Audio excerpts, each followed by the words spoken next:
500 metrekare arsa üzerinde 177 metrekarelik şık ve konforlu bir müstakil ev. Bobrowiec'te aile yaşamı için özenle tasarlanmış bu özel ev, geniş salonu, 5 odası ve 2 banyosuyla ferah bir yaşam alanı sunuyor. Jacuzzi'li banyosu, şöminesi ve ıslak zeminlerdeki yerden ısıtma sistemiyle konfor her detayda hissediliyor. Full donanımlı garaj, giyinme odası, geniş teras ve özenle düzenlenmiş bahçenin yanı sıra. Kamelya, barbekü alanı ve bahçe şöminesiyle açık havada keyifli anlar sizi bekliyor.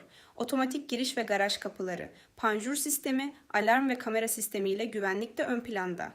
Drenaj, otomatik sulama, kanalizasyon, gaz ve kablolu internet altyapısıyla her detay düşünülmüş.